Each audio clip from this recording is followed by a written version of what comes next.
How is it going? We are live and we have some overlay here. Let me turn that off.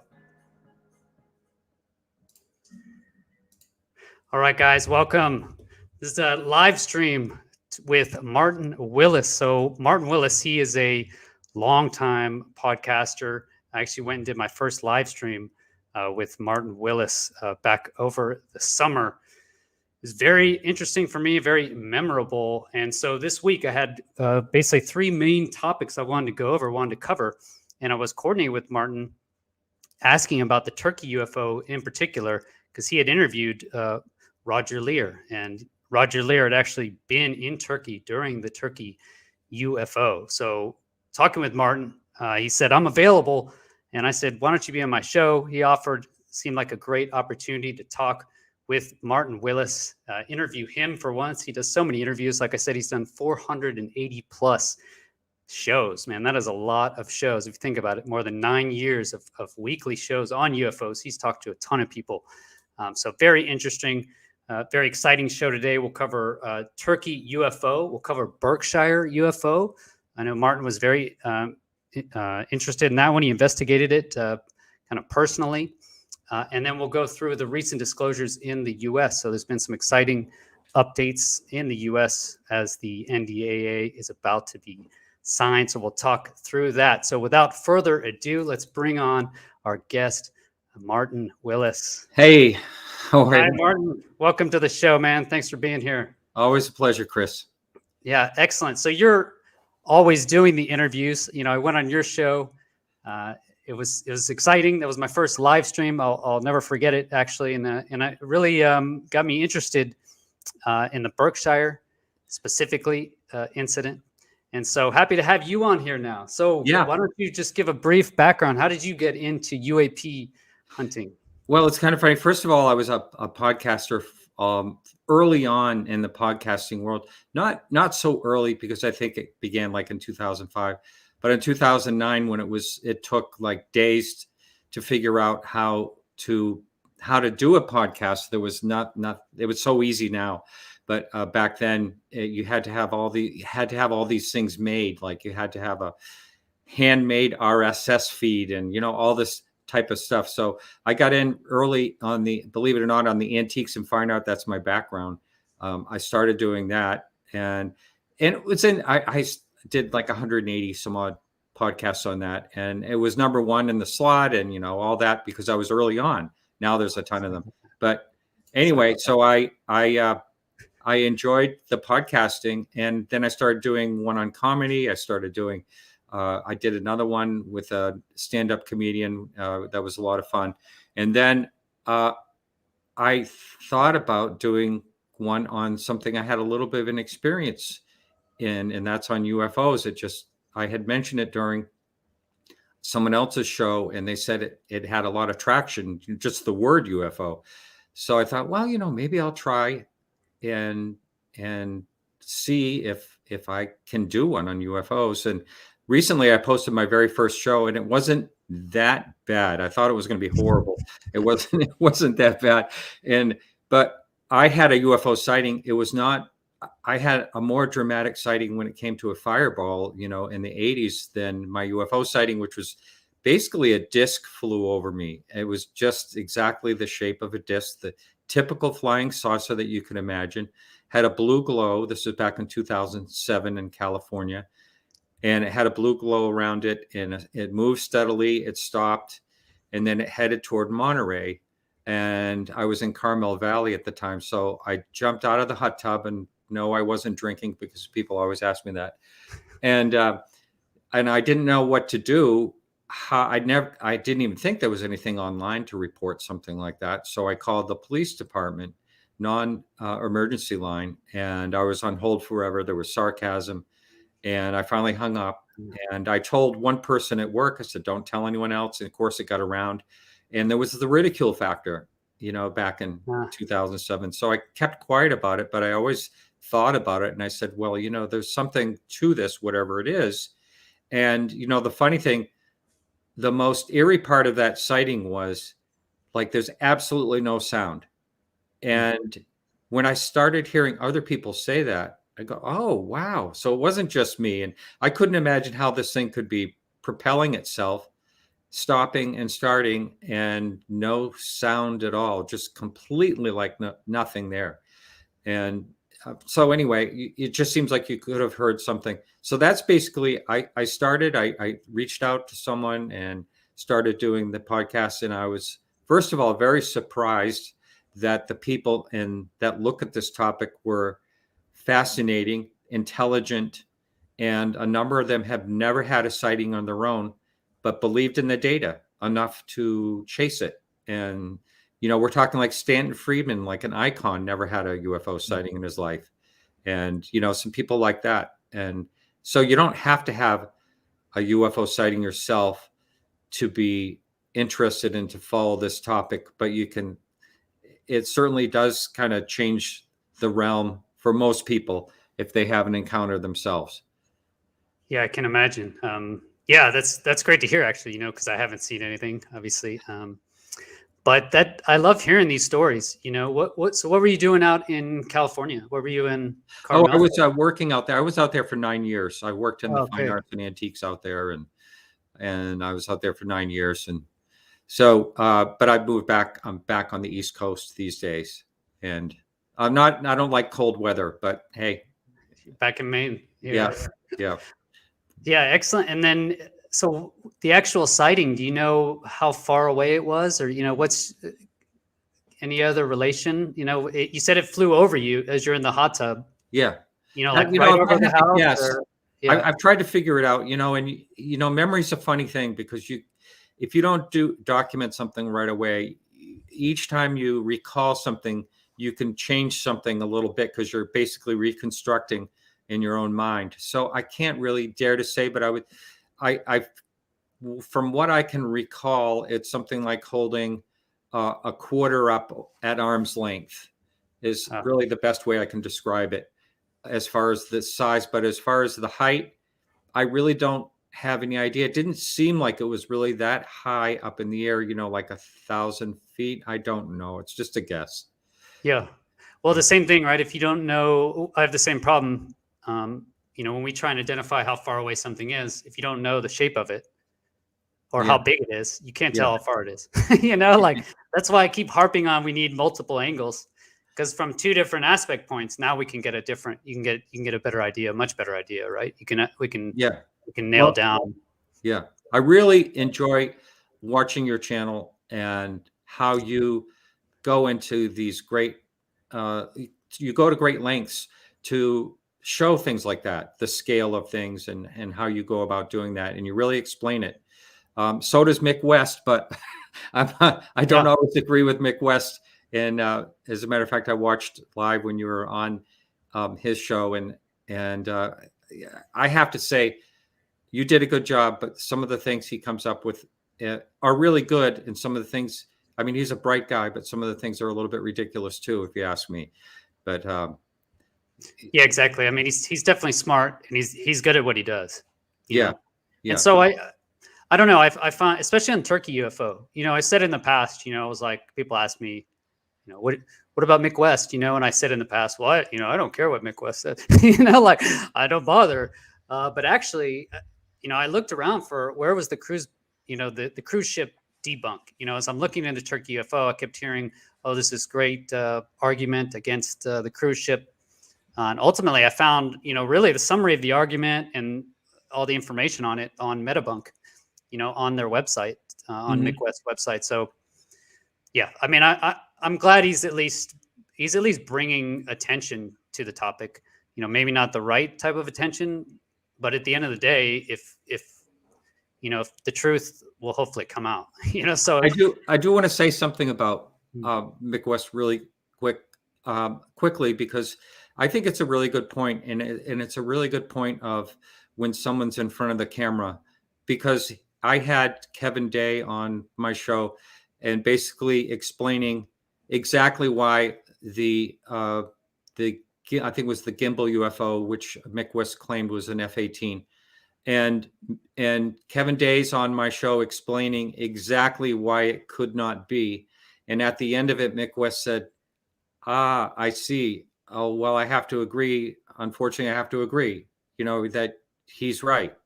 Like he totally admitted that his conclusion was wrong. And then a week later, he was on CNN or somewhere. I don't forget where they had him on.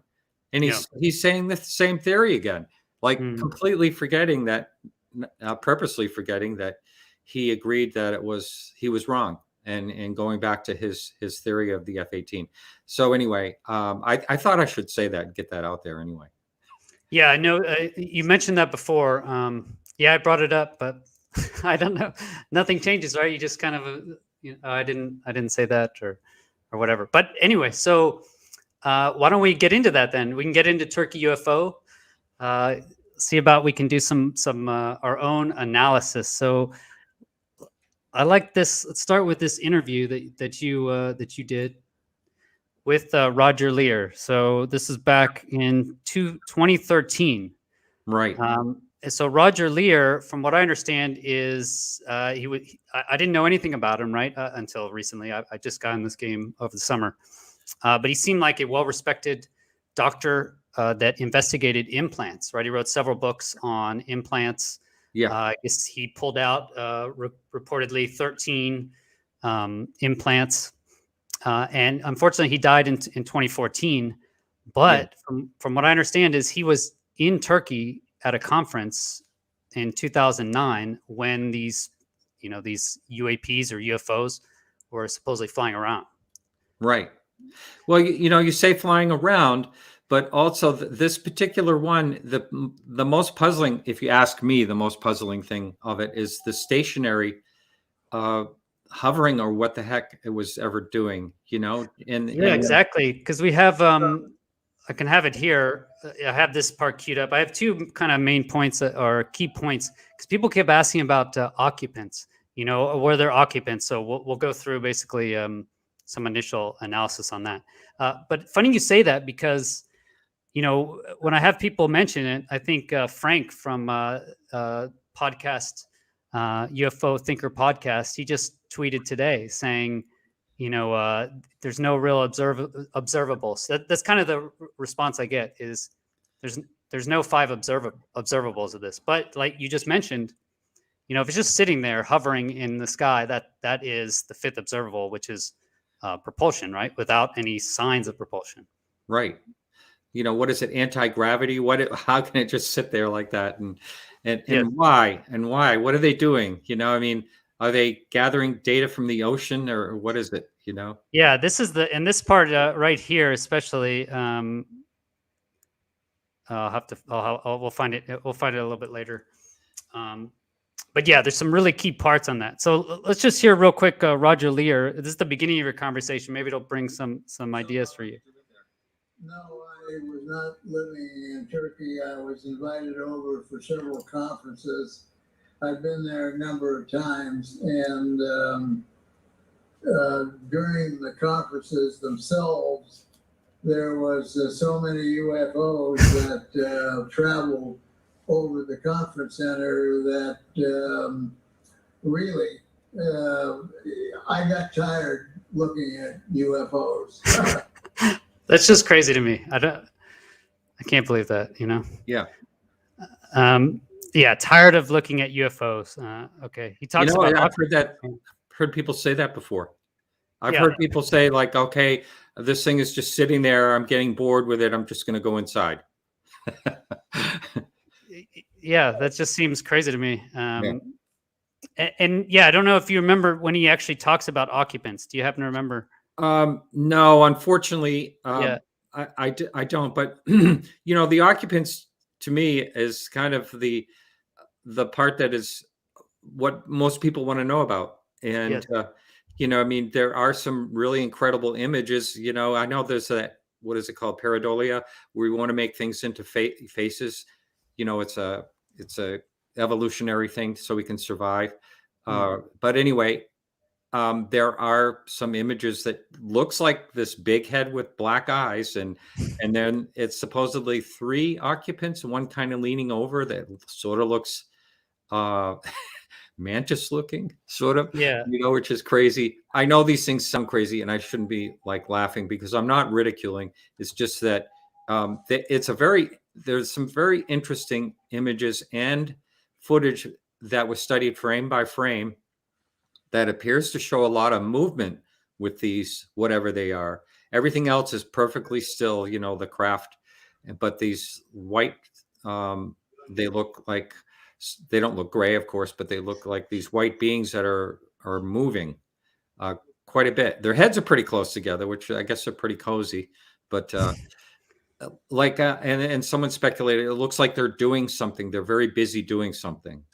I don't know, counting fish. I'm not sure what it is, but yeah. I went through, there's tons of footage, so there's 3 years. So 2007, this is from 2000. Oh, I'm watching it. Sorry, guys.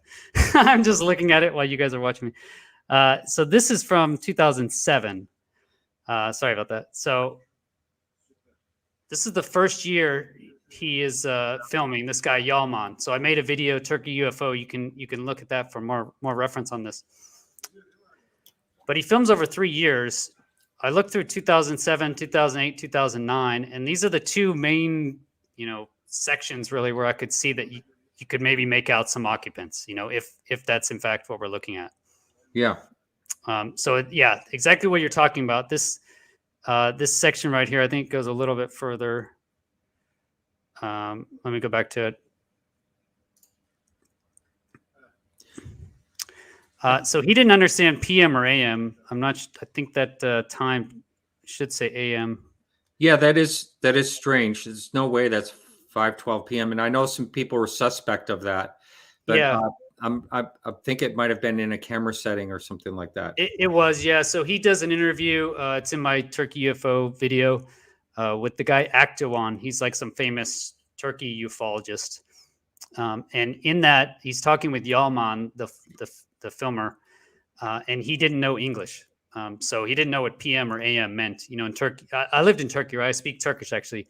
In Turkey, they use both, but usually 24-hour. So if you look in 2008, 2009, this is correct. I think he got, maybe he got some feedback for it. But if we look at this section, okay. So I basically looked at this section and I did some Photoshop stuff. So there's basically this section that I could find. This is from 2007. So let me stop it at and then we go to Photoshop here. Sorry about that. Okay, so I have that basic same picture that you just saw there, right? And then I overlaid. So what I've seen is basically the argument is like there's like 3 occupants here. So this would be like a big alien head, cranium essentially, right? And they're at some controls. It's like a convertible. So you have like a convertible saucer. Is basically would be the idea, right? And so basically I got a human outline. So if you can see, if a human is about that big, okay, then we can measure now. So if this is 2 meters, roughly, I went a little bit higher. So I made this person like 5'10". So if it's 2 meters now, you can measure the width now. We can get a size reference. And like I was saying earlier, if we know the size, then we can know how far away it is. So that's basically what I did is I measured across, and that would put this thing at almost 17 meters across, so about 55 feet long, which is about the same size as a Super Hornet. A Super Hornet's 60 feet. So if you imagine a fighter, this is the same length as a kind of large fighter.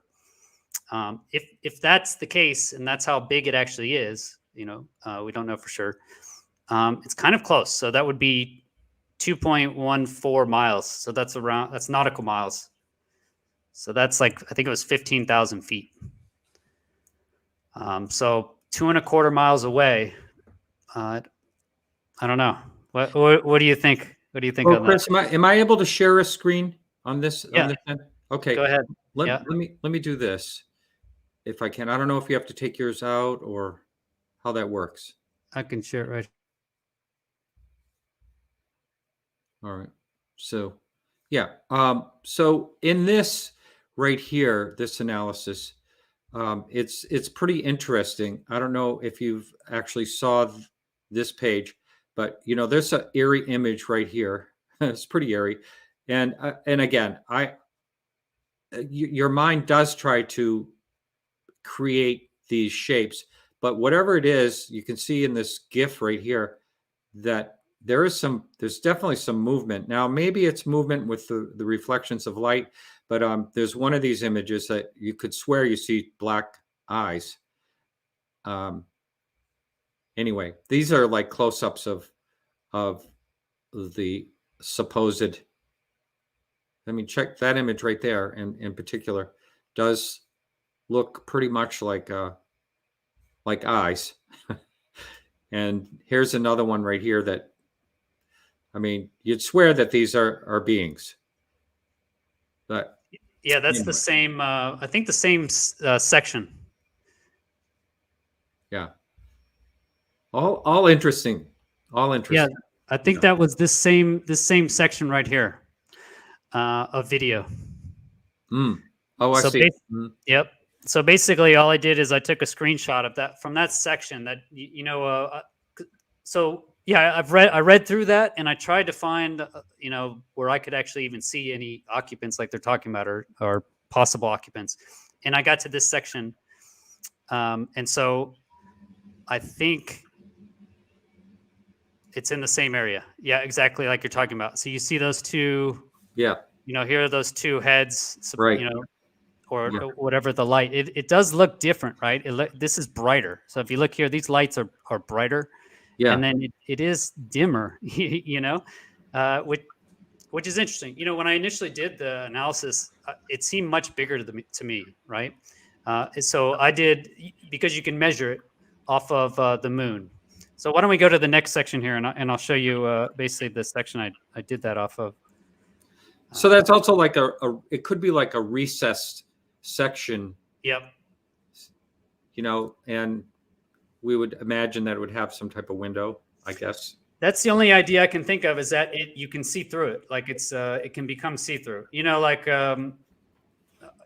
have those new windows. I think it's the 787, the Dreamliner.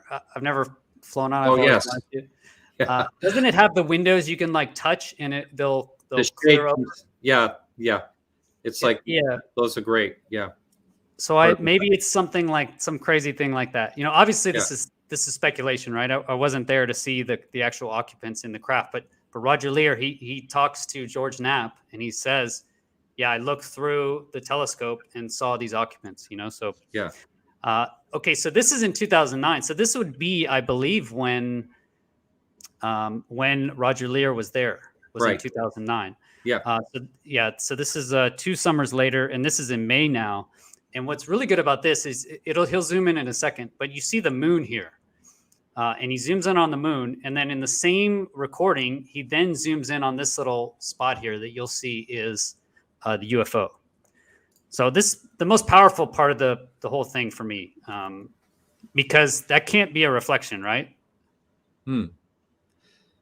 Because you mentioned before that before we started the live stream here, you were mentioning that you had a person who was saying that it was a reflection of some lens element. Yes, right? That's what when I back in 2013, after I interviewed Roger Lear, I remember speaking to someone just saying this is like the most profound thing. I mean, people always complain about blurry images, but you get to this particular one and it's not blurry at all. I mean, this is very clear. We have something structured and all that. And he said, well, it's been proven. This is what the comment was said. I'm paraphrasing now, but it was proven that this was an anomaly caused by something inside of the camera from the reflection of the moon, or I forget exactly what, and that it can be replicated by that particular camera, the Sony, whatever it was. Now, of course, there's a lot of arguments that you can post against that. But I did have the question, was this filmed with another camera as well? I know that Jaime Hussein was there. He filmed it, but I never saw that footage. And so is there a question? I mean, if I was out somewhere in particular and was filming something like this, I'd get as many cameras on it as possible. And I'm wondering if there's footage with other equipment out there that would kind of corroborate this particular footage? I mean, that I don't know. Yeah. I mean, that's a great question. And, I've heard from a few, a few patrons as well. And I think it's a great idea to go to Turkey, so I can just get on a flight actually and go right to Istanbul. And I sent a message to my old squadron commander because I flew there for 3 years. I was in Monterey. I went to that Defense Language Institute. And so I was there for a year. So actually, I'm just planning to go there, and hopefully I can just track down this guy, Yalman, and ask him if there's any other recordings. Yeah. Well, go ahead. I see a lot of people in the chat are posting up about the cruise ship theory, which I think is so out of line with what it is in so many different ways. It's not even worth mentioning that debunking, if you ask me. That would be like the last thing I would think it was. And I heard about the lighthouse thing and all that, and it's silly. It's silly. I mean, but not to say that I have an answer, but I really would like to know more about the filming of it. But here's also the arguments against it being the inside of a lens is when it was filmed again at 5 o'clock in the morning or whatever time it was when those lights appeared. And then I saw that you did an overlay of the craft with the lights, and it lines up pretty well. So, but why would they have their lights on during the day and not during the night? That's a good point, right? I don't know. I mean, it just seems crazy to me. The other thing is, I've been able to get actually good video of the moon. I've gotten good photos of the moon by basically using I have a spotting scope. I set up a spotting scope, and then if you have an iPhone or something or binoculars, right, you can actually put you can put your camera right up to it, and you can get a good video actually, even with a spotting scope. So if anyone has a telescope, or if someone has a regular telescope, that they're using for the stars, they could actually tune that. You could use that as a makeshift lens, telegraphic lens or telephotic lens. Excellent. So let me show. Okay, so this one, right, and actually the size comes from this. The size comes from this because what we can do is the moon up here. So when we have the moon in the shot, we can measure the moon, and we know that the moon is 0.52 degrees. Right? There's a point in here where it actually goes closer to the moon. So the moon is 0.52 degrees. So I just measured it on the screen, and then without changing the size of the screen, right, now we can measure this thing. And it was basically half the distance across of the moon. So it's like a radius of the moon. So that gives us basically an angular measurement of this thing, right? And that's how I was able to determine the size, if the range, based on the range. Because the other one actually doesn't have a reference like the moon. So I'm assuming that these are the same objects, if that makes sense. My long ramble on it. Okay, but let's look here now. So this is that second video I just showed you. So 3:06 a.m. 2009, and so I overlaid again. I did the same thing again, okay? Because here it looked again like that convertible window or whatever, it could be open, and it looked like it could be another occupant here. So I did the same thing. I overlaid it again, like there's person standing there or something, and then it measures out to the same, Now, an observation real quickly, that recessed area looks like a different size compared to the other previous. It looks narrower. It's offset too. Offset to that side. Mm-hmm. Well, it could just be the angle we're looking at it. Right. But yeah, if you figure my mouth, we can get this. Maybe we can zoom in a little bit so it's size the same. And I know I did ask Roger during that interview about it staying stationary. It seemed like it was facing frontal only. Yeah. And he said, no, it did move. They would see it move, turn to the side. So this a would be little the bit. two kind of overlaid poorly. Yeah, it seems like it's offset, or there's a larger opening here in the other one. Mhm. That's kind of the impression this is Yeah. larger. Yeah. And then when we go to this picture, yeah, it's almost like it's, they only have the roof half open or something. Yeah. That's kind of how I saw it. Yeah. And so I don't know, is that an alien or is that an occupant? That would be the question.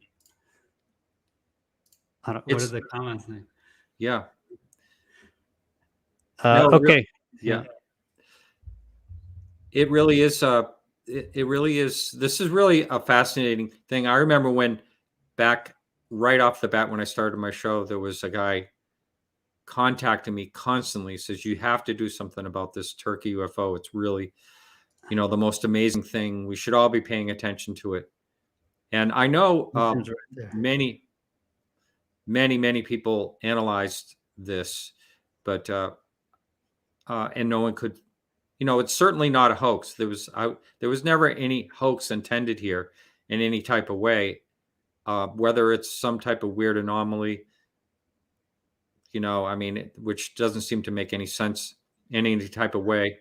And, people saw it in binoculars, supposedly. So, Yeah, and this was the shape, those lights you say during the day. yeah. And at night, so 20 minutes earlier, we had the same video that you saw. So this time it's closer to the surface of the water, right? Right. I think this is where the cruise ship idea comes from, because there is. Sorry, let me go back here. It's called Fata Morgana. There's some weird optical illusions where if there's temperature inversions,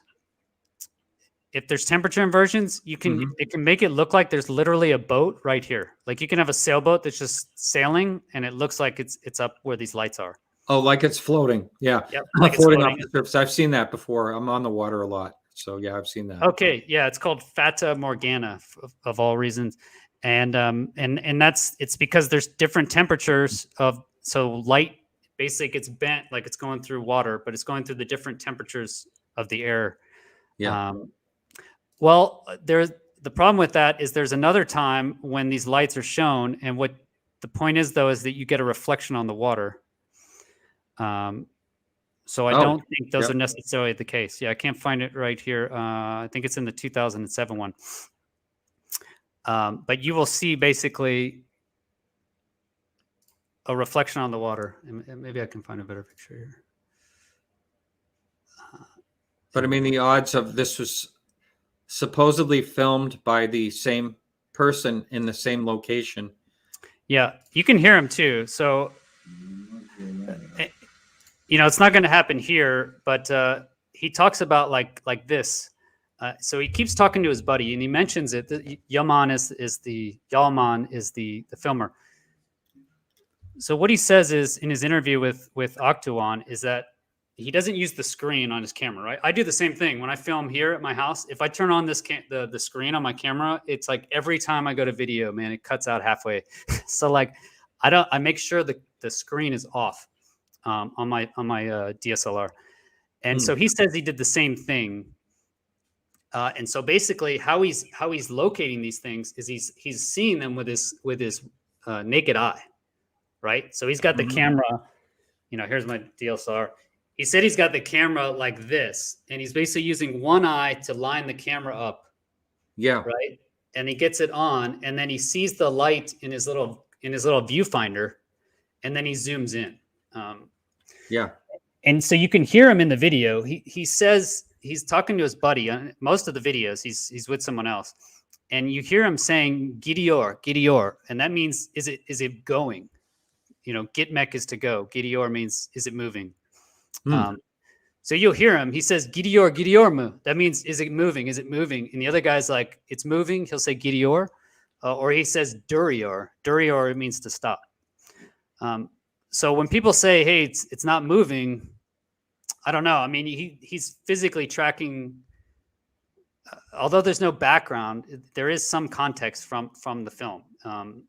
Yeah, so you can hear him saying it's moving, it's moving. Oh, it stopped. It's going further away. So I think you can tell by the audio.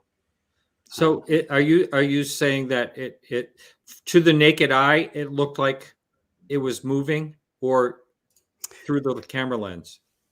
Well, so he's trying to film it, right? He's got it on, and Yeah. so I think what happens is it starts to move out of the center of his scope, and he's curious if he's messing it up or if it's actually moving. I see.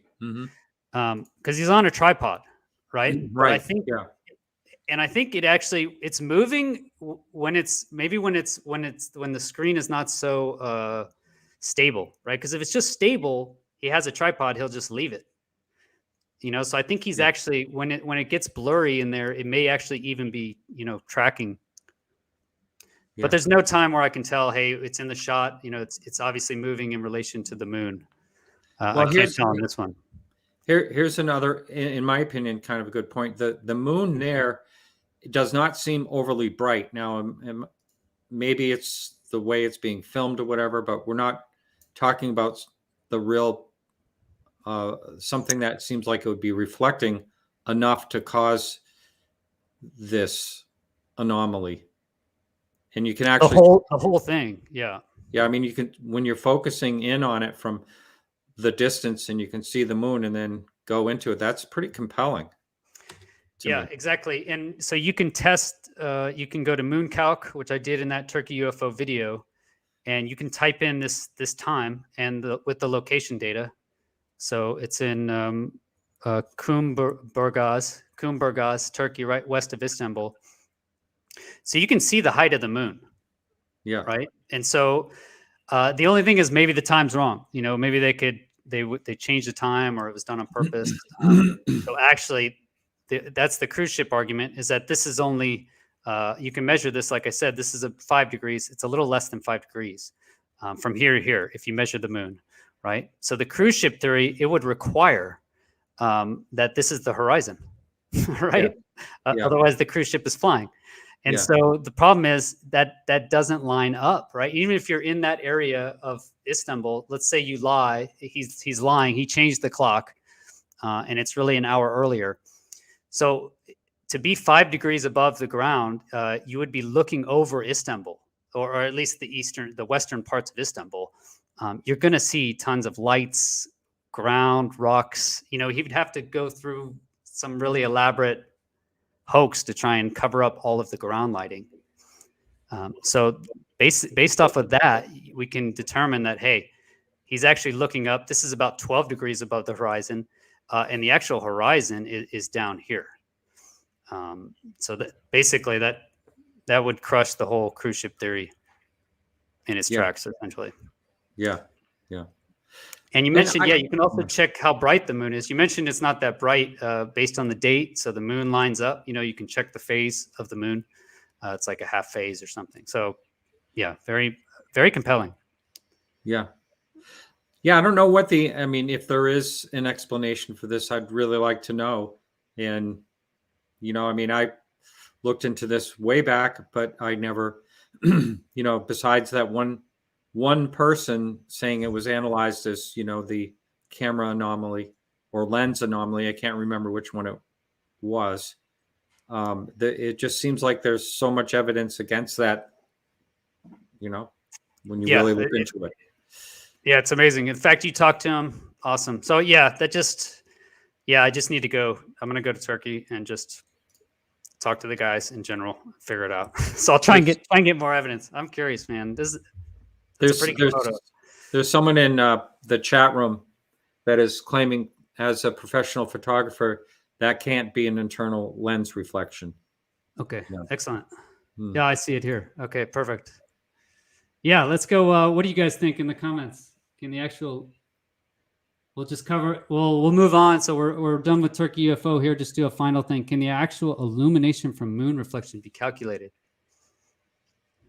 It's interesting. This is a half moon, but in 2007, I think in this one, if I remember right, it was more moon. I think it was like closer to a full moon. So you do see more reflection between these two, that's not a bad idea. And then if you guys watch the Turkey UFO, my other video, there's that weird time where it's just lighting up. It's like lit up. Looks like it's it's internal lighting, but yeah. Well, a number of people that I've interviewed over the years have said, first of all, as hard as it may be to believe that they had seen windows with beings in them. Many people have said that. They did. Moving. I just spoke to a woman when I was in Arizona a few weeks ago who had a sighting in 1973 and which was corroborated with, there's, a lot of things online about this happened in upstate New York in 1973. And she felt compelled, which I think is kind of interesting as well, to look over her left shoulder while she was riding her bicycle with a friend back along some field where they were going to cross over a field, football field or something, to like a shortcut. All of a sudden she felt compelled to get off her bike and look over her shoulder. And there's this craft just sitting there, and it had lit up windows and movement and beings. There's a lot of people that say that. And when you first hear that, it's like, oh, that's kind of like way out there.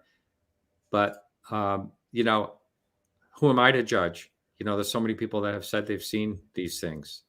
No, it's true. And, actually I didn't want to bring it up, because obviously when I was researching it, you hear Roger Lear, I hear him say the words. Yeah. I saw 3 occupants, I saw them. But there's just some, I didn't want to talk about it. I didn't want to bring it up. Yeah. Because then you're gonna say the alien word. Are these pictures of actual aliens? I just wasn't ready to say that. I needed you here, Martin, to give me emotional support, I guess. Let's answer this. Let's see. Why would a fixed field of view lens reflection not explain the ship image sizing relation to the moon while zooming? So fixed field of view lens. Okay. Yeah. I don't know. I'll have to look into it. We said we had a professional photographer. Does he know? In other words, multiple lenses. That's interesting because the photographer, Yalman, does have multiple lenses on there. He shows, I explained it in my Turkey UFO video. He has his normal Canon video camera, and then he puts on some additional zoom lens. Yes. I don't know. So he's changing lenses. And so what I couldn't remember the comment, whether it was an anomaly inside the camera, which is kind of, doesn't seem like it would make a lot of sense, but maybe it is, or a lens. I can't remember if that's what the claim was. But anyway, I do have a word out to the person. I believe he's on the West Coast, so he may not be up yet.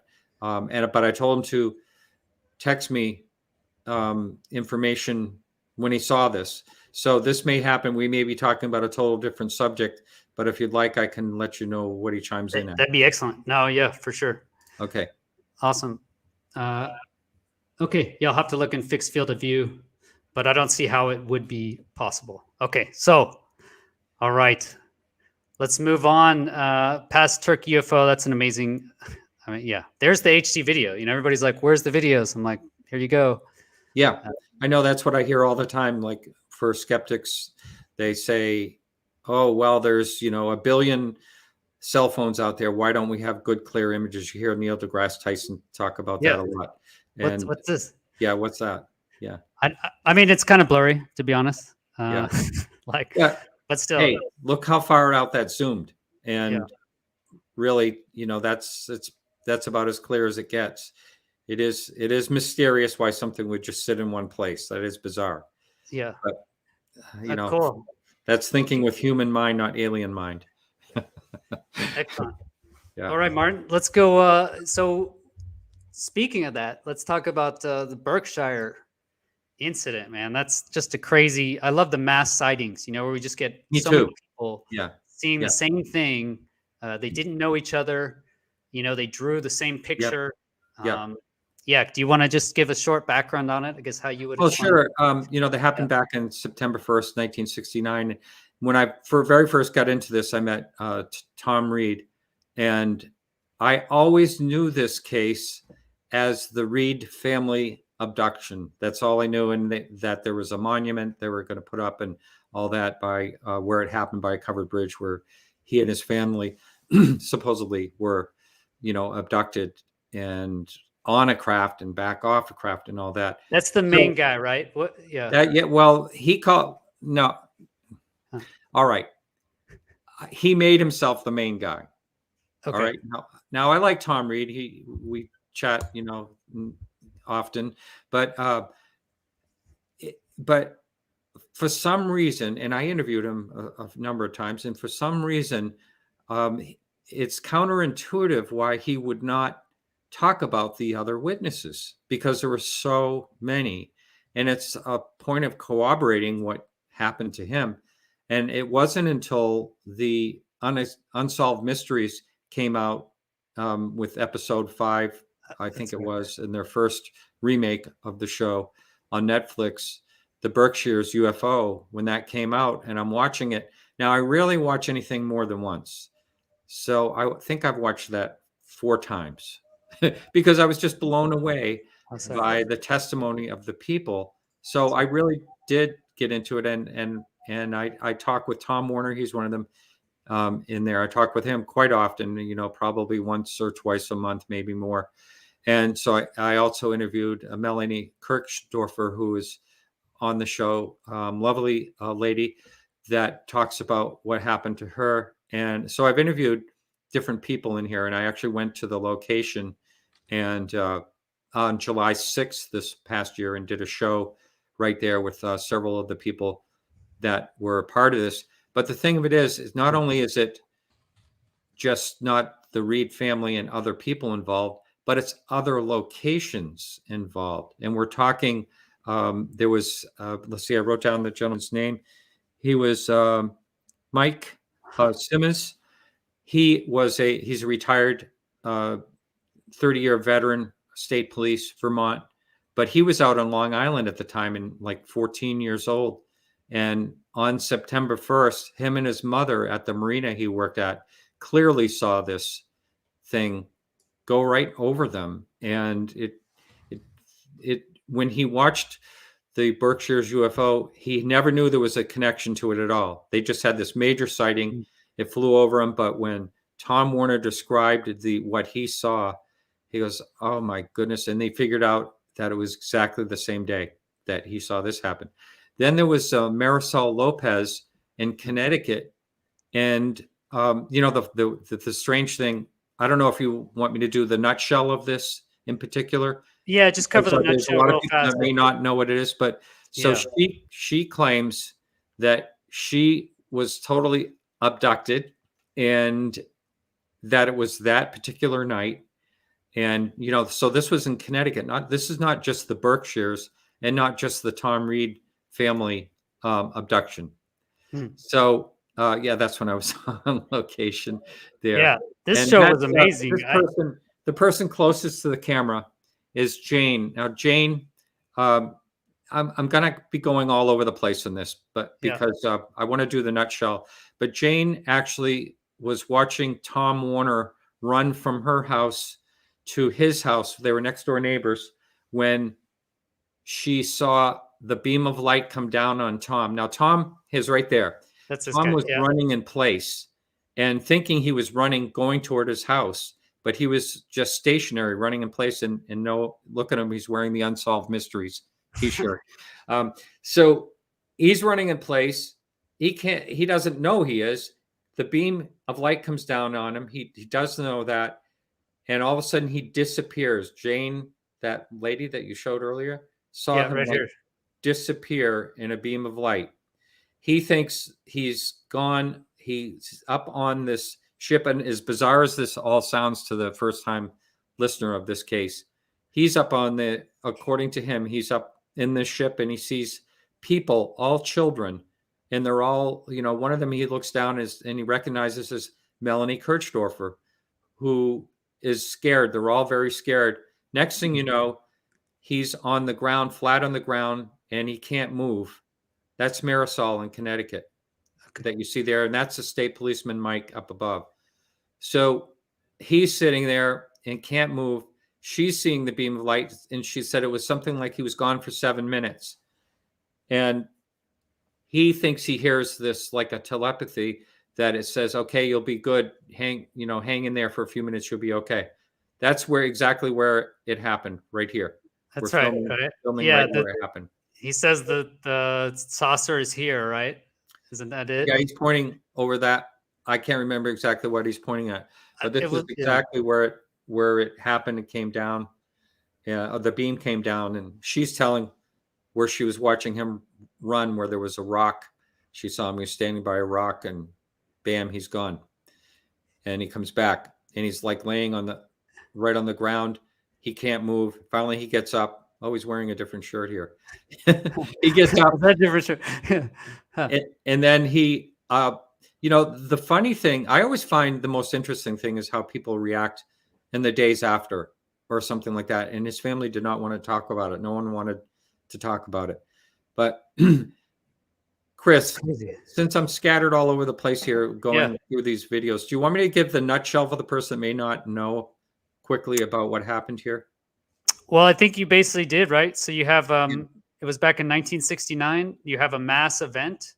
Yeah. And really, I think what you're mentioning, well, the big thing for me was, so he's basically been saying this all for the decades, right? He's basically been saying, I was abducted. He hasn't changed his story. It's been the same thing the whole way.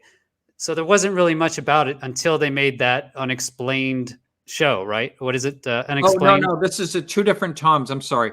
This is Tom Warner, who has been talking about it, but not to like the masses like Tom Reed. Tom Reed was not there that day when I was there. Oh, okay. I'm sorry. Yeah. Got it. Okay. So this is these are new people. Now, the ultimate guest that I wanted to get on this show was Jane Green. She is in her close to 80 years old. She witnessed this with a friend. And if you watch the Unsolved Mysteries, she's right in the very beginning talking about it. And she is solid as a rock. I mean, she's a great witness. But she heard her back just before I was recording this. It could not come, unfortunately. I really wanted her to be part of this. Okay, I know what you're talking about. Yeah, 100%. She's like in her 80s, and she's like tells it straight up. Yeah. And there's these 4 gentlemen that do this body language breakdowns of whether people are lying or not. And they did an analysis on her, and all 4 of them agree she is telling the truth. There's no sign at all of any deceit in any type of way.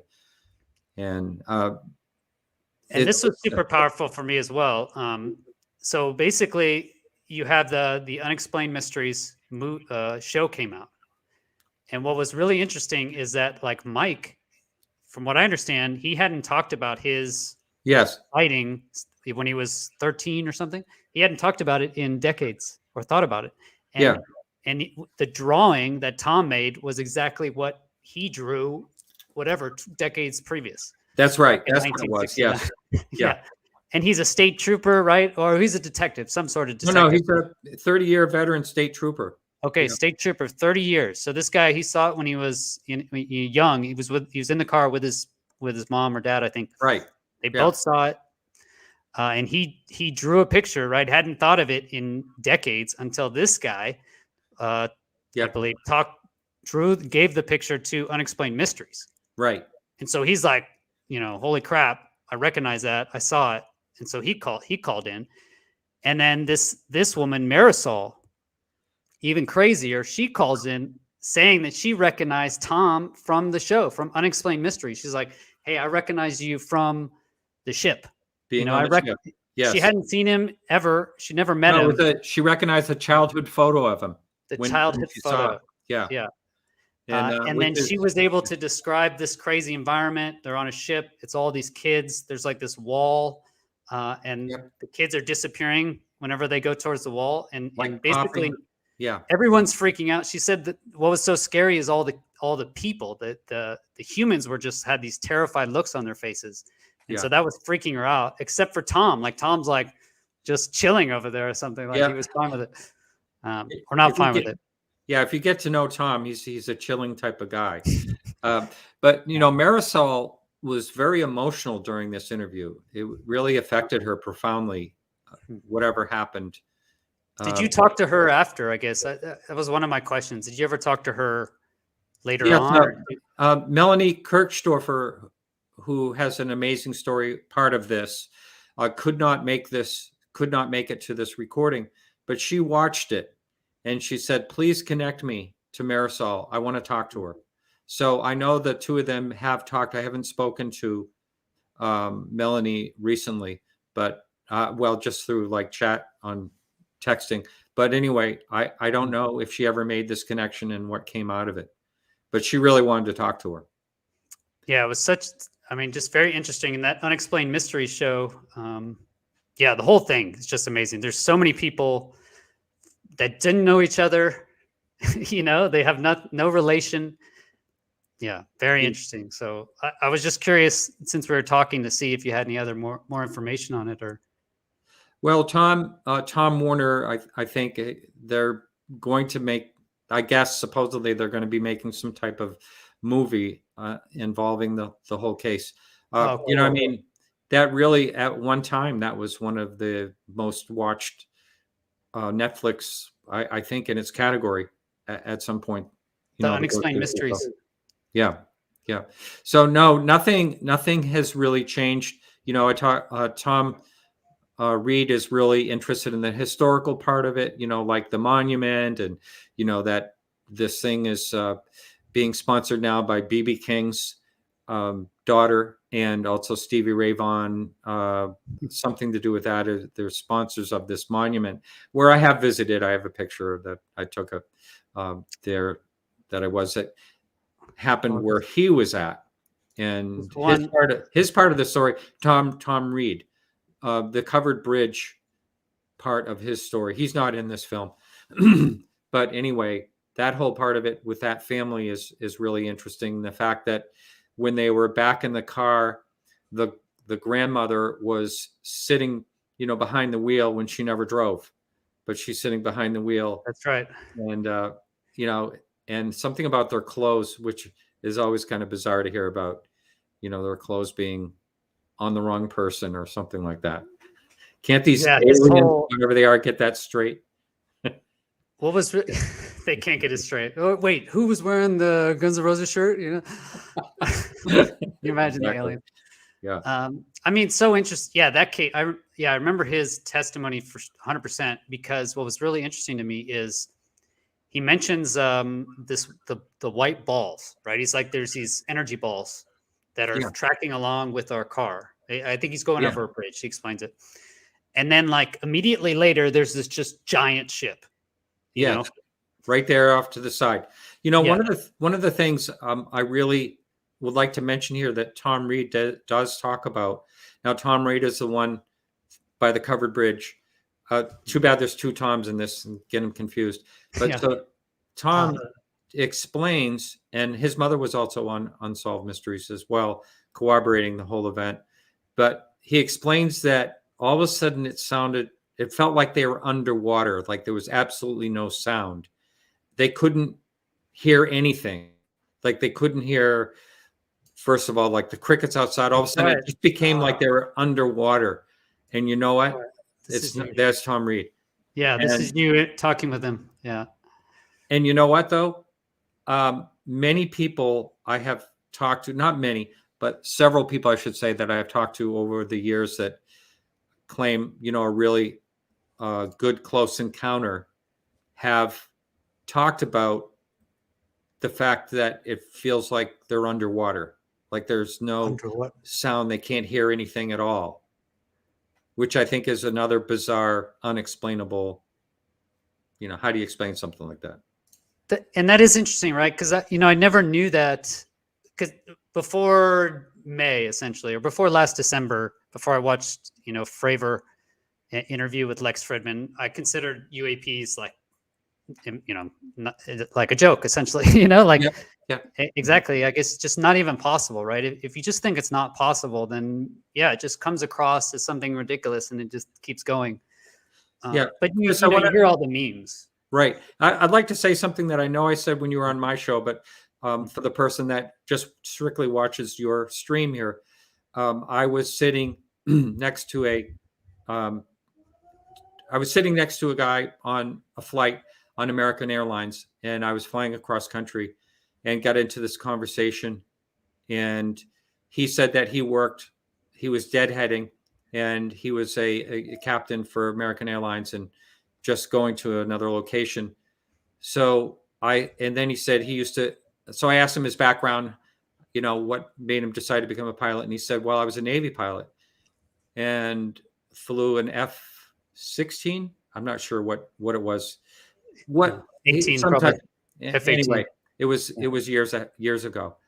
And so I go, oh, really? And I says, hey, did you happen to see recently, this was back in like 2018.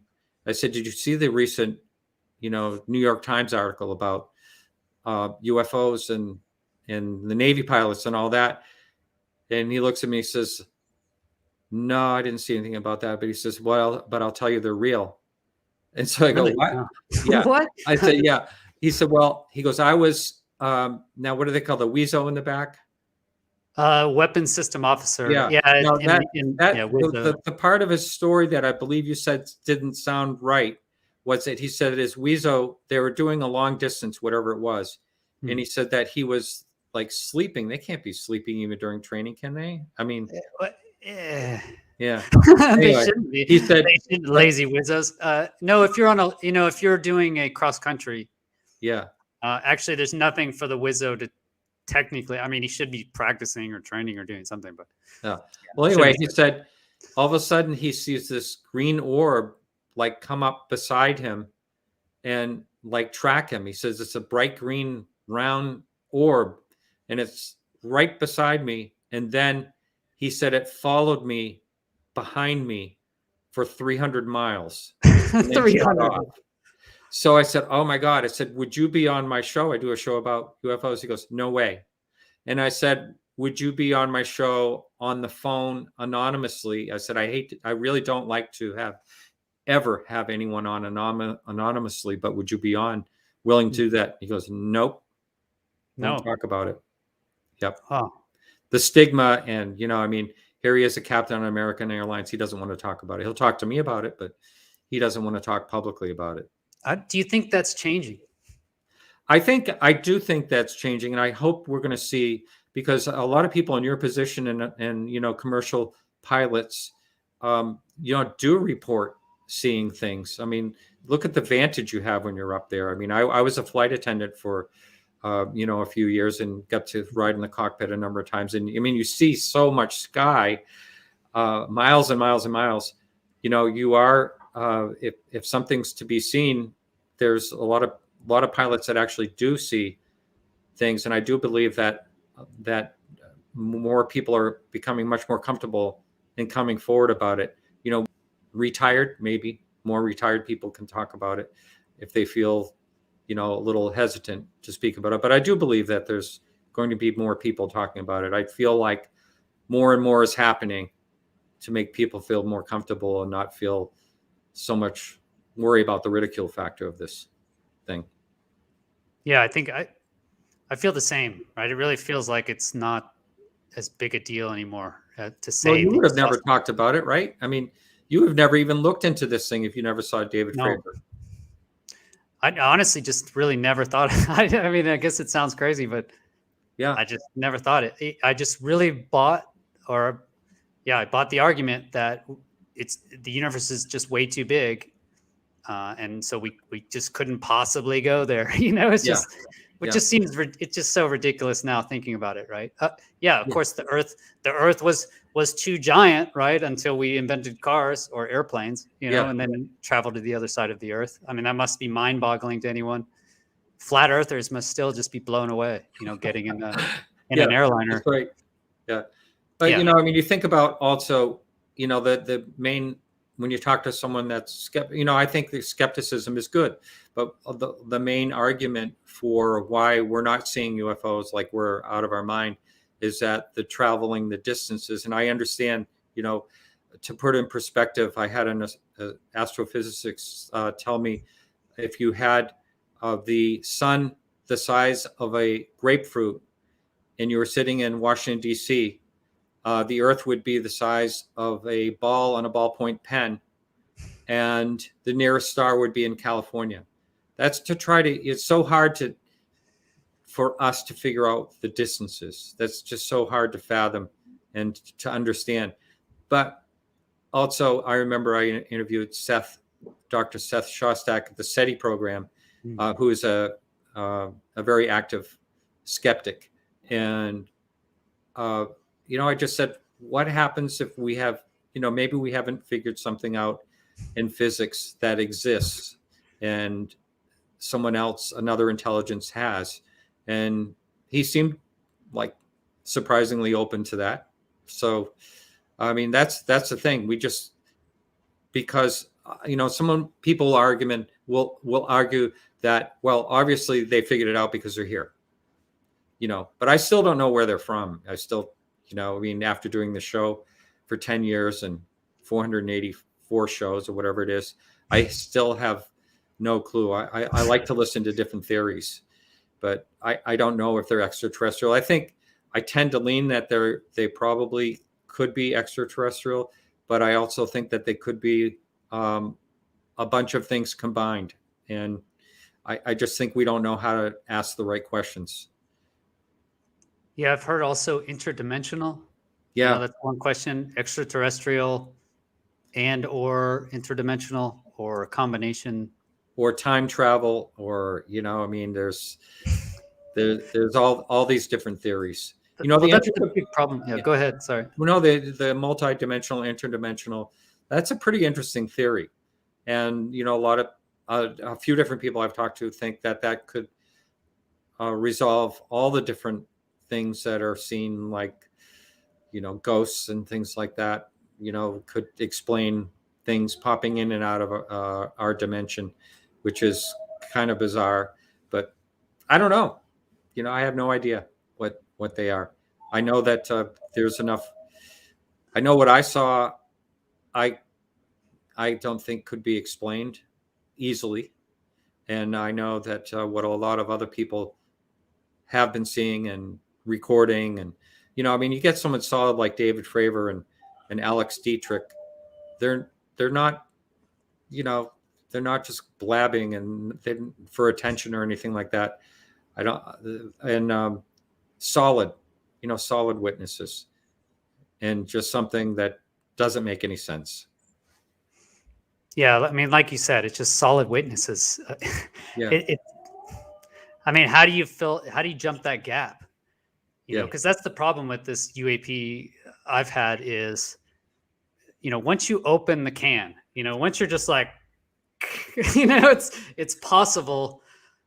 It's like, it just opens Pandora's box, basically. Yeah. The microphones get hit, everything. Cause then it could be anything, right? I mean, then, so that's why I'm also going on these kind of tangents on the, the theory of the universe. That's what I really am interested in. That's kind of what, I'm very driven by that, but I think it does relate back, I think at least for me, just seeing the evidence for this and in my brain being like, oh, it's possible, it was like a little switch.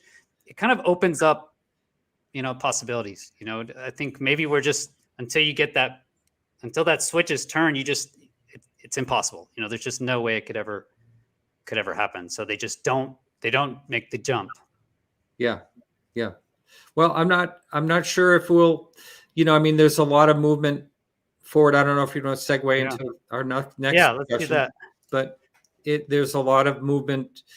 It seems to be a lot of movement forward, but I think that, there's been disappointment in the past of, many times where, the government seems to be taking this seriously, starting, early on. 1947, we call the modern UFO era, basically after Roswell, which Roswell was kind of tucked away real quickly, but there was the Kenneth Arnold sighting in June ahead of that. And so that's where it begins. And there's a lot of confusion about Roswell. I don't know what happened at Roswell. I know that it was swept under the rug real quickly and forgotten about until the 1980s, until, people started talking about what happened. Yeah, like Glenn Davis. I mean, that's an amazing interview. I watched that on that. It's in the National Archives on YouTube. Yeah. Yeah. Oh, man. So yeah, it's another bizarre thing. And I've always had the question when it comes to Roswell was, first of all, why would the uh, Army Air Force, as it was called at that time, even say that they found a crashed disc and then retract it? I mean, why would they say it in the first place? I mean, they didn't have to say anything. I mean, it wasn't like, Yeah. oh, everybody, we have to talk about this because it's going to get out or anything like that. No, they could have just said, we found a weather balloon. And it was nothing. They could have started out that way instead of actually having Yeah. the headline Yeah. that we have captured a disc. So there's a lot of moving parts to that. And, it's pretty well documented that the Air Force lied. I think it's four or six times, that's actually proven that they actually lied about Roswell. So it's a murky thing. It was brought back up in the 1990s. They did a supposed thorough investigation and once again lied because one of the things were about the occupants at that point where people claimed to see occupants. And they said, well, that was the crash test dummies. And in 1947, I think it was 1952 is when they had the first crash test dummies. So, I mean, that was another proven lie. So I don't know what to think about Roswell. But anyway, moving forward, there was all these different organizations looking into the topic for the people, to protect the people, supposedly, or whatever, grunge, and then Project Sign and Project Blue Book, all these organizations. And basically, I think more or less window dressing a lot of it to kind of, calm the public down. And 1952 was a banner year for UFO sightings. Everyone was reporting them all over the country, and there was Washington D.C. a major UFO, on radar, multiple days and things like that. So in 1953, there was a Robertson panel formed, and basically, what are we going to do with all these people calling in about UFOs? And we have to calm the public down. We have to explain it. We have to. And they came up with basically the ridicule factor at that point, the tinfoil hats, the little green men, and, make people, ridicule and, get people talking about something else. So it's interesting how this has happened over the years and morphed and changed. And now we're we're at it again where it looks really promising, so that it's going to be taken seriously. So When was the last time you felt kind of like this, through the waves? Well, I will say that now it was prior to, everyone says, okay, December 16th, 2017, when the New York Times article came out, it changed everything, which it did. But before that, months before that, I was watching a live stream with Lou Elizondo, Christopher Mellon, which is someone who I was the first one to interview on this topic, and Tom DeLonge, and they had this live stream basically explaining every single thing that the New York Times article came out with, but it just wasn't a big enough venue format or whatever to reach the masses that the New York Times did. So it was like all of us in the UFO community were going, wow, this is really fascinating. This Lou Elizondo guy, and part of the Pentagon program, and then so it came out at that live stream, and there was a lot of talk in the UFO community, social media, all that, and it was sort of dying down, as not such a big deal. And I was like, wow, this is really disappointing.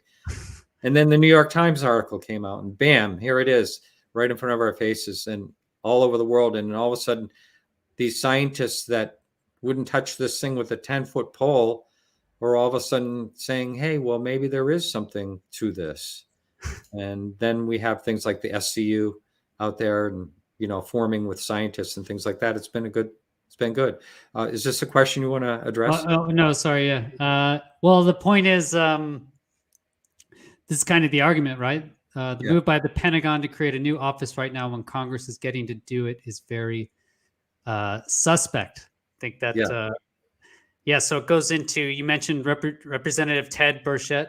The document that just came out December 2 days ago, December 1st. I can pull that up if you'd like. I think I have. Yeah, that. why don't you try it? We'll try again. I know we tried before; it didn't work. Yeah, I have that. Well, first let's show this, and then we'll go through. This is I know it's kind of a eyesore here, but just start up in the left here. This is Lou's tweets. Okay, so I cut all of his tweets that are related. I hope they're the right ones. But basically, it starts here. This is from November 24th, 2021. So a little week ago. Important update before anyone gets too excited about the recent Pentagon announcement of a new UAP group. Please consider the following. USDI, this is the office put in charge of it, Undersecretary for Defense Intelligence, is precisely the same organization that has underplayed and tried to kill the UAP effort for years.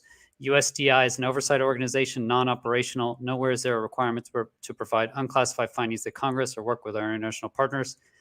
Number 3, given that elements still exist in the Pentagon who are actively underplaying the significance of this topic, this is akin to giving an alcoholic the key and control to the liquor cabinet.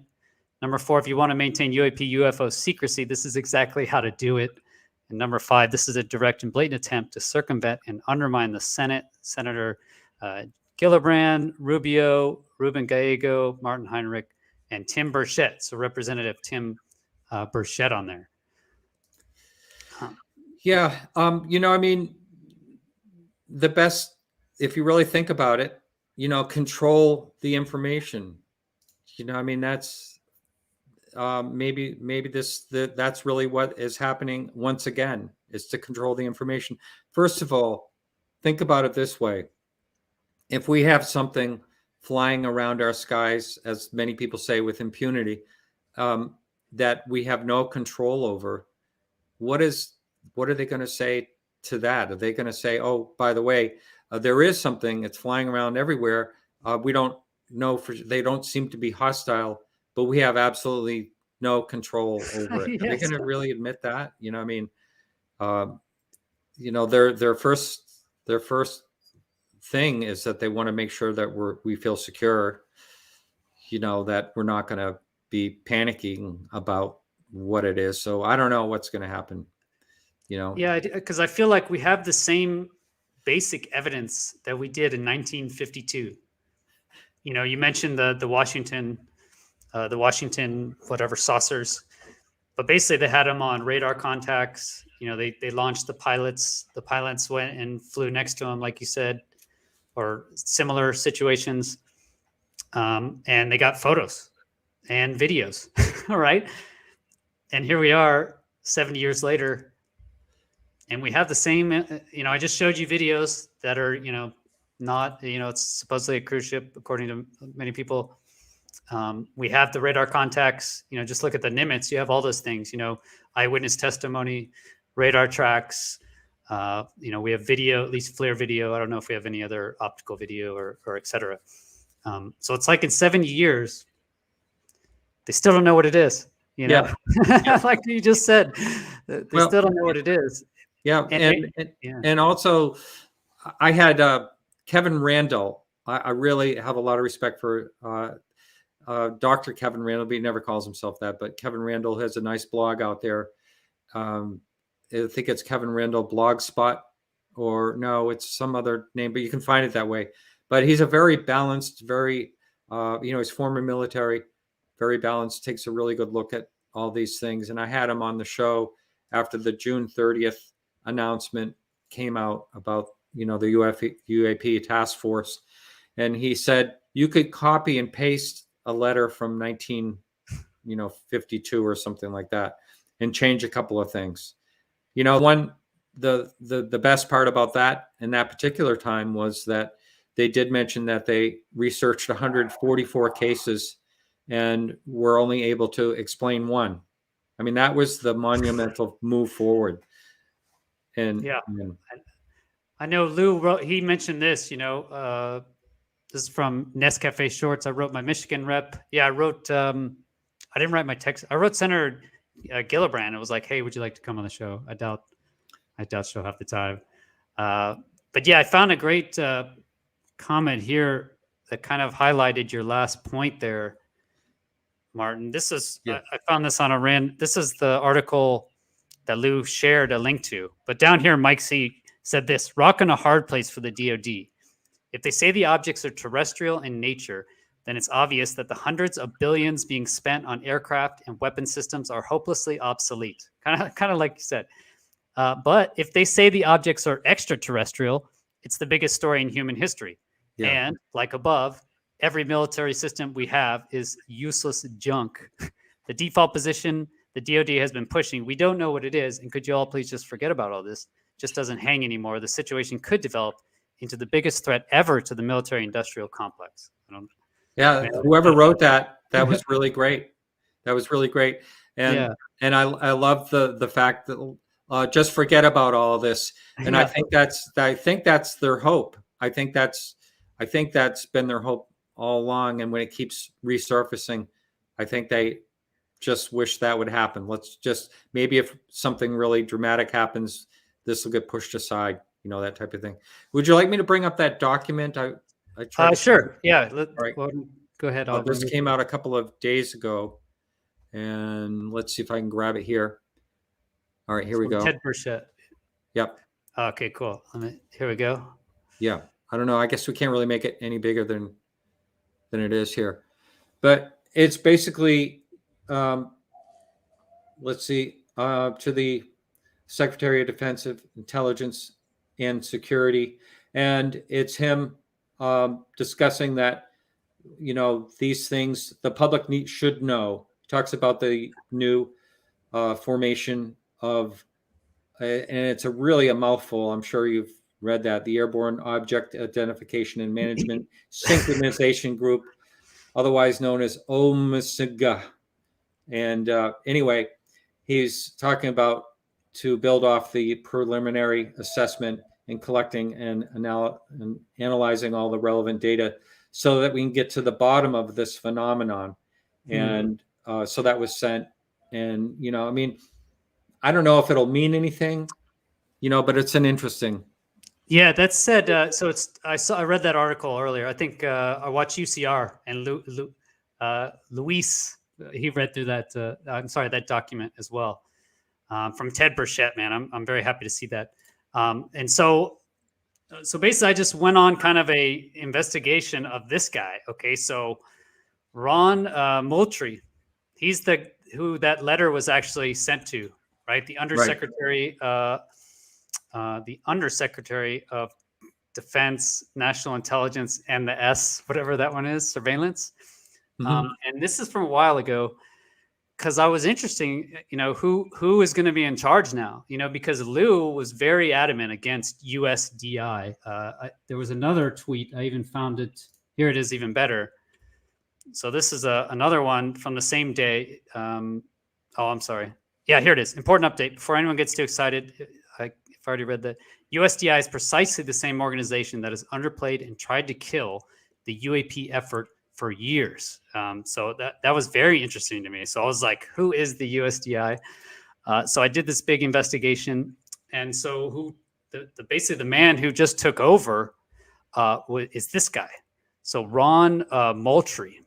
He's a former national security official, retired as the director of operations of the National Security Agency. And that's when I was like, what? The NSA, man.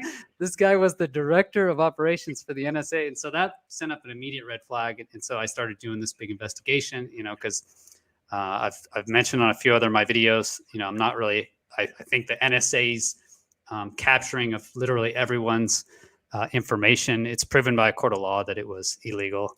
I found it here. Okay, so, if anyone's still wondering, Snowden is still without a passport out in Moscow. So 7 years ago, as the news declared I was being charged as a criminal for speaking the truth, I never imagined that I would live to see our courts condemn the NSA's activities as unlawful. And in the same ruling, in the same ruling, credit me for exposing them. And you can read here, basically, the NSA's bulk collection of Americans' phone records, they determined was all illegal. So everything the NSA was doing has been determined illegal by two separate federal courts. And yet Snowden's still, right? He's still like some terrible person, right? He screwed over American. We won't let him back in America. But this is the guy, really. I think he is a hero, actually. Like Snowden sacrificed a lot.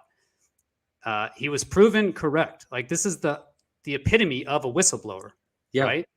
Yeah. Epitome. And supposedly, we were going to protect whistleblowers. Yeah. And that wasn't happening at all. And their argument was that he exposed some classified things that may have put someone in danger. I think that's their main argument, that they're, and why he'd be charged with treason or whatever it is. Yeah. But but all the claims he made have been proven true. Like the NSA was capturing everything. They lied. They said they weren't. You can read about it. No, a different one. Anyway. And who wants to live in Russia? I'm sorry, any Russian people out there, for me saying that. I've been there 4 times. I would not want to stay in Russia. You might as well be in jail. Yeah. So to go on, so the man in charge of that was this. All right. So I was like, wait, what happened? So was he the guy that he approved the mass surveillance and lied about it? Was he in charge? And no. Okay. So the answer is no. So here's his background: is having served in senior leadership positions in the NSA, the CIA, and the ODNI. Moultrie is optimally suited to key leadership positions. The most significant of these events was the 2013 Edward Snowden insider, right? Oh, he's an insider, right? He's an insider threat, not a whistleblower. Incident where Moultrie led several hundred of the agency's most experienced and skilled personnel to assess the impact to NSA's internal operations and external partnerships, and more importantly, to identify and correct the deficiencies that led to the event. So he wasn't in charge of the NSA at the time of Snowden, which I was happier, I guess, to see.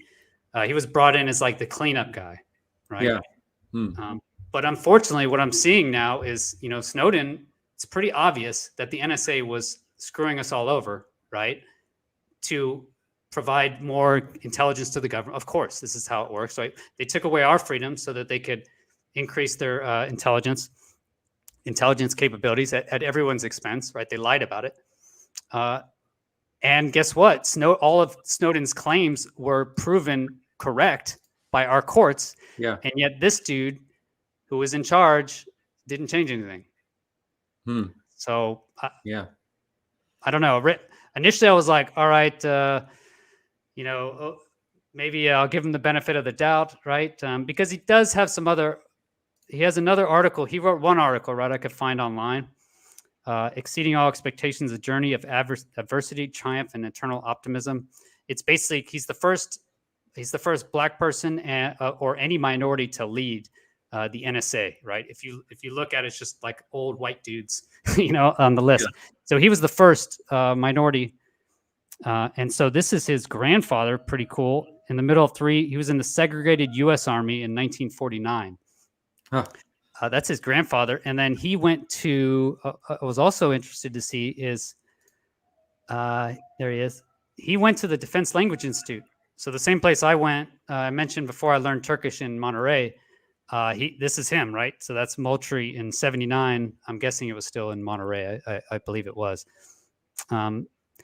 So it looks like initially he would be the right guy. I would have thought, right, to have in the position. It seems like he seems honorable. At least I know he went to the Air Force. At least he's heard about integrity first, as one of the core values of the Air Force. And then, maybe as a minority, he talks about how he's treated differently throughout his life. Maybe he could, I don't know. I was hoping maybe he would be the right person.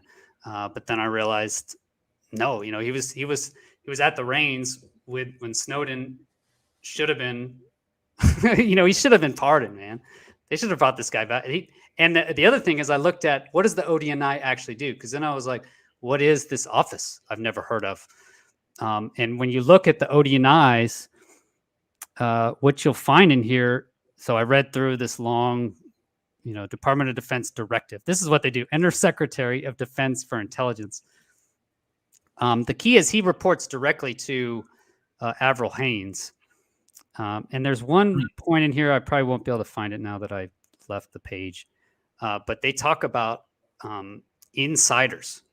So, and managing whistleblowers. So basically, one of his jobs is to assess and look out for the insider threat. You know, why don't we just search right now and see if whistleblower is in this document and see what it says? I'm curious. This will be. Oh, if the word whistleblower? Yeah. Yeah, no, that's not going to be there. Nothing, right? Nothing. So, yeah, whistleblower not in here, right? So, what is in here? Let's look at insiders in here. I bet it is. There it is. All right, we have 6 times. Yeah, 6 times. The DoD insider threat. Here it is. Serves as the DoD senior official for the insider threat program. Develops policy and guidance and oversees implementation of the DoD insider threat program. Right.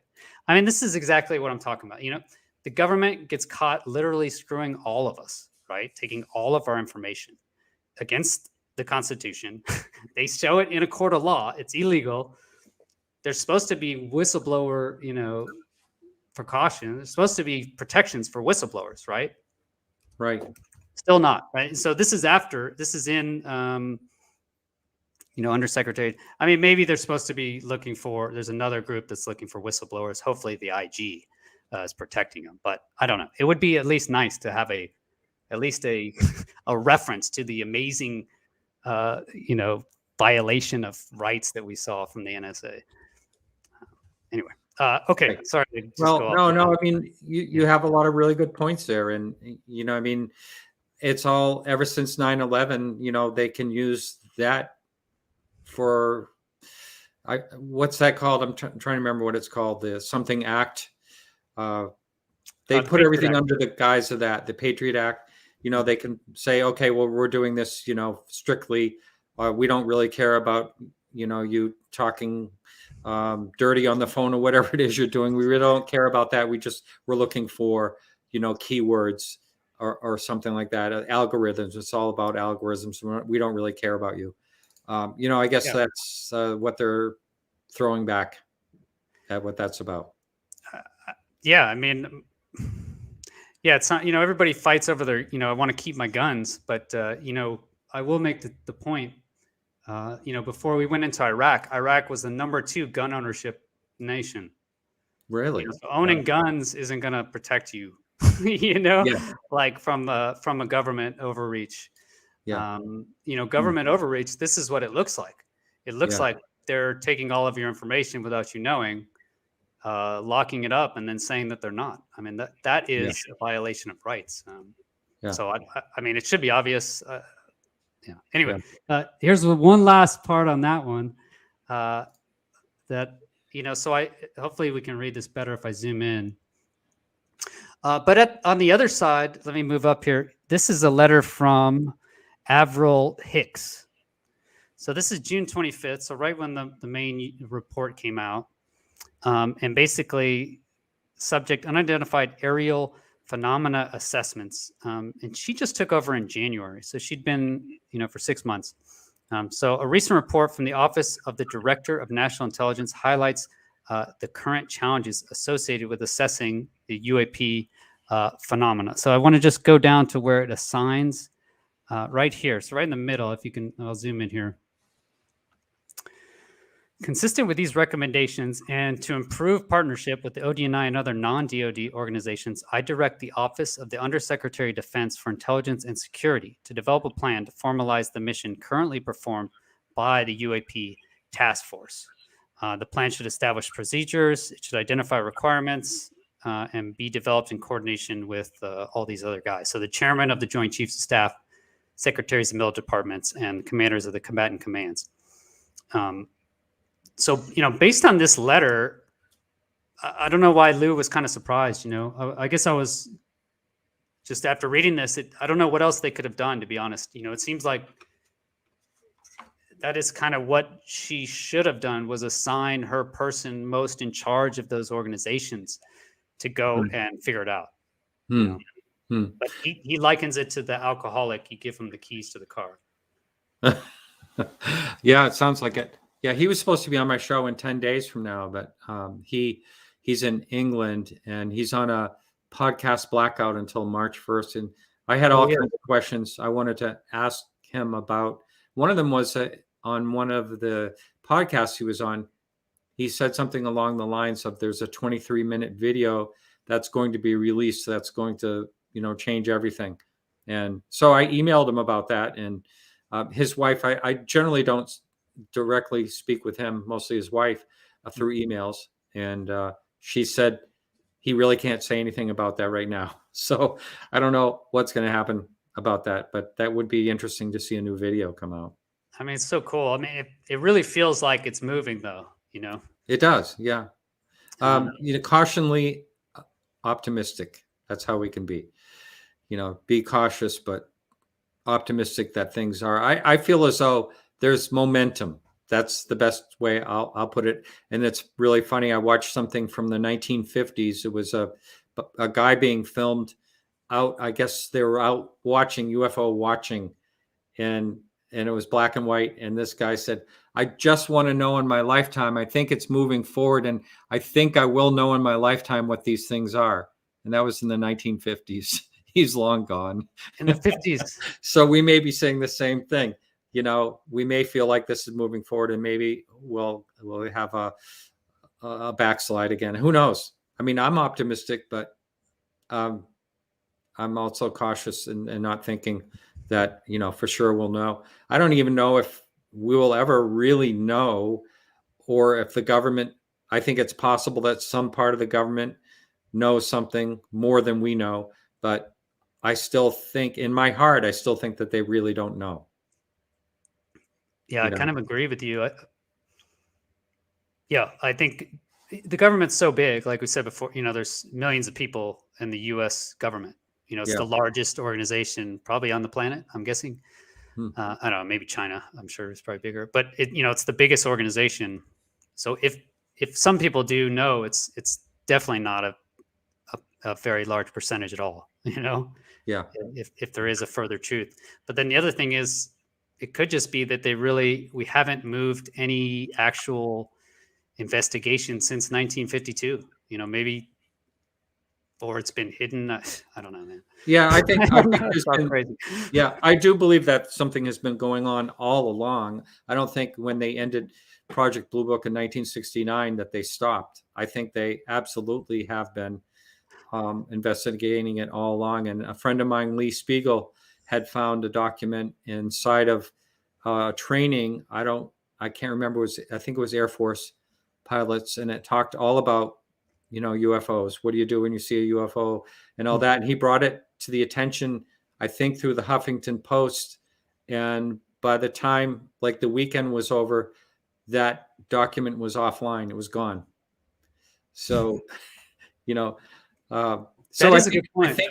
I think all along there has been. I mean, of course, why would they go away from wondering what's going on in the skies? There's no way they would just tuck it away and look at it in different ways, but they're not going to just avoid it, and they're not going to forget about it like they want us to. I think it needs to be a continued effort, though. You do have to have an office. Before I was like, they're just going to make an office, and it's just going to, they're just going to have meetings, or that's just where they send all the questions, right? But they don't send any of the answers, to that office. Yeah. But I think you do actually need an office, and whether that office does the right thing or not is kind of a separate argument, I think. And that's where I was looking into Ron Moultrie.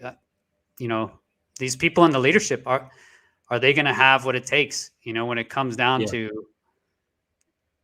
I need to share this with the American people because it's not my information. Are they going to make that decision? You can only hope for transparency. That's all we can really hope for, but it does seem kind of doubtful, doesn't it? Yeah. Yeah. I think, the government's never going to willingly give up transparency. It's never going to willingly give out information. It's just not what I think governments, it's not what they do. It's not really what we designed them for, or how it's come about, I think.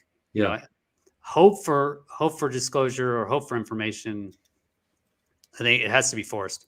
So I think you have the disclosures effort, doing it the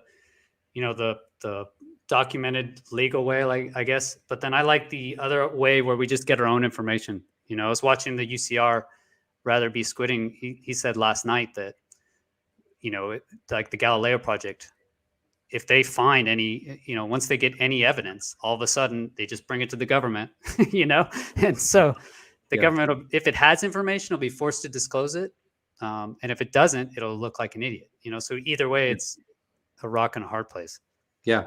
So I'm still pushing with the project with Sky 360. Yeah. Avi Loeb is a really good person that you may want to, if you do more of these type of interviews, you may want to have him on at some point, and I would definitely arrange that for you. Excellent. Yeah, he was on. I had him once actually. He came you on did a while ago. Yeah, I'm sorry, I missed that one. He was amazing. No, really good. That was my He's first. Been on like 1,500. He's done something like 1,500 interviews. He's amazing. Yeah. Amazing guy. Very inspiring. I mean, really inspired me. It was right when I was in like the heated battle with like Thunderfoot. You know, I was getting all these hate comments from like his 1 million subscribers or whatever. And then That's right. I remember that. I remember. That. Yeah, and I was all riled up. I like had all these plans, like I was going to do this, and then I talked to him, and he was like, "Man, don't worry about it." Like, just he said focus on the evidence, you know, and I think that's the way to go. Like focus on the mission and don't get distracted is what I heard. You know, I was like, yes, sir. You know, like focus on the mission. Yeah, he's a very disciplined, of course, you know, being a Harvard person and all that.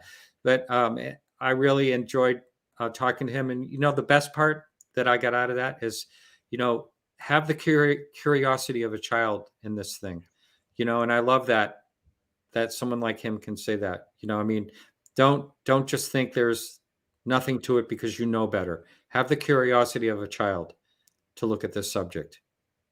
Yeah, 100%. Look at it with fresh eyes like a child, and and then focus on that. Don't worry about how many likes you get or how many positive Twitter likes or whatnot. So the last time I had him on, we talked about, I asked what he thought about Neil deGrasse Tyson's comments were about some of the things he says is really bizarre when it comes to the UFO topic. Like, for instance, why is it only military pilots that see these things? I mean, that's the most ridiculous thing that anyone could say. That's like if someone never looked into this at all. Yeah. And so there was a lot of things he says. And basically, Avi Loeb said, well, that's theater. That's not science. Yeah, you should watch that article because or you should watch my interview with him because I bring up your point. Yeah, I bring it up, and he has some pretty sharp comments for old Neil deGrasse Tyson. Yeah, it's pretty good. Let's see. Well, cool. Let me we'll run through a couple of comments here at the end. Let's see what we have. Pretty funny, Darren. Yeah. Let's see. Hi, Shelly. I've never heard of Larry D. James. Have you heard of him? No, I have not. No. Okay. I'll think about it, Shelly. Larry D. James. The Roman Empire also spent a fortune on defense.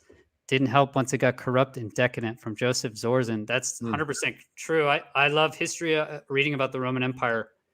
I think really when it fell, it fell because people stopped wanting to become Roman. I think that's really because the power of the Roman Empire is they would take over lands, but you could have your own government, right? You could have your own government and religion. So people and they built nice roads. Yeah, they sure did. And they have plumbing and everything. So people were like, they wanted to be Roman because they could still run their country, right, or whatever. They could still run their city state or whatever. They weren't kicked out of power, and they could still keep their religion. They just had to pay. Right? They just had to pay. And adhere to all the standards of Rome and give soldiers and all that stuff. But what happens is when people don't want to join your nation, right? That falls apart. That whole thing just falls apart. So So I think that's actually my own review. That's what happened in the Roman Empire. Let's see what else we got. A lot of blowing a whistle. Let's see more on that. I'll let you guys read that while I look at some other ones. And even then, the Eastern Roman Empire. This is a good point. 1453. That is right, from Dashmere. Look at that. Eastern Roman Empire. You know, people don't know, but the Turkey was actually the Eastern Roman Empire, and it was huge. Mm. You know, basically, it was from the Mongols. So basically, Turkey, the current Turks were the Sky Turks that was supposedly came from the Mongols. So they were these fast horsemen that came over and they had this amazing military techniques. They fight next to their troops and they beat everybody, right? And they took over. They went all the way to where was it in Austria? It was 1453. There was a big battle in Vienna. That's it. So the Turks were stopped at the Battle of Vienna, I believe, 1453. Or 14. Yeah. Anyway. Amazing. The brutality. Yeah, Just the Turks amazing. were stopped. So Yeah. that's the whole Eastern European Empire, which we didn't learn in the West. I never learned any Eastern European history. Actually, Yeah. Eastern Empire. You learn it's all about Rome. You know, China. Nothing happened in China. You know, Eastern Empire. Nothing happened in the Middle East. You know. So anyway, thanks for bringing that up. Let's see. We'll just go through a few more here. Let's see. We'll be around for a long time. This is from Atlantis. All right, I've been hearing a lot about Atlantis lately. Give some supports for the channel. Yeah, go ahead and hit like and subscribe if you guys haven't already. Anything else you guys have in the comments? Do I still fly planes? Just electronic planes. I set up my new... it should be pretty cool. I have it right here. I have like this. I got like a joystick, and I have I got an IR tracker. You know what this is? So it basically when I'm playing now, there's a little IR camera right here. Oh wow! And it track where you're looking. How about that? So yeah, I really needed it to be able to fly and do videos. Hopefully, I can do maybe some better flying videos. Have you ever crashed virtually? Never. No. That's good to hear. I think I do. On it. Every time I fly, I just try and get as low to the ground as I can, and then I crash. Yeah. So I think every flight actually. Funny. Cool, Martin. My brain's about done, man. Thank you so much for being here. Anything else you want to say? And well, no. I mean, can I give a little plug? 100%, For myself, yeah. My shows every Tuesday night. It's a live stream show. Only a couple of them have not been live streamed, but it's every Tuesday night at 6 p.m. to 8 p.m. Eastern Standard Time. And I've also decided that I'm going to be doing other shows. I call my YouTube channel, it's called Martin Willis Live Shows. I did that purposely because I like to do live streams like we are right now. But I'm also going to be touching on different topics in different times, different days. That's going to be strictly on YouTube and not on as a podcast. But my podcast is also available, Podcast UFO. Anywhere you can find podcasts, you should be able to find that, Podcast UFO. Let me put it here, Podcast UFO. Yeah. Sorry, it's not UFO podcast, it's Podcast UFO. That's my channel. Yeah, you have so many. I mean, it's awesome. Every week, man, you have just many, many hours, 2-hour shows with these amazing... Yeah, you hear just amazing stories on there, amazing guests. So, yeah, we have audio blogs too, and you just scrolled by Dan Carlin. He's a great. I don't know if you know who he is. Dan Carlin does this wonderful podcast called Hardcore History. He does a lot on the Roman Empire and stuff like that. You'd really love it. He really gets into the depth. He's fantastic. Dan Carlin, cool. Yep. Yeah. Amazing. You have so much content on there. It's so good. So thank you so much, Martin. And yeah, everyone, please go check out Martin's channel. It really is good. Check out his podcast. It's got so much information on there. The Berkshire one, I love that one, man. You're on, on location talking with the guys. That was the one really, made a big impression on me. And I thought back onto this Turkey UFO, where we have those balls and then this giant, ship. It kind of reminded me of that. So thanks so much, Martin. I hope to see you again soon. All right. Same here. It was a blast. Thanks a lot. All right, buddy. Great. See you, man. Take care. Ciao. Thanks for watching, everybody. In the comments, go ahead. Keep writing comments. I'll reply back. And yeah, thanks for being here. Thanks to my Patreons as well. If you want to support the channel, go to patreon.com/Chris Lado. Have a great weekend, everyone. See ya.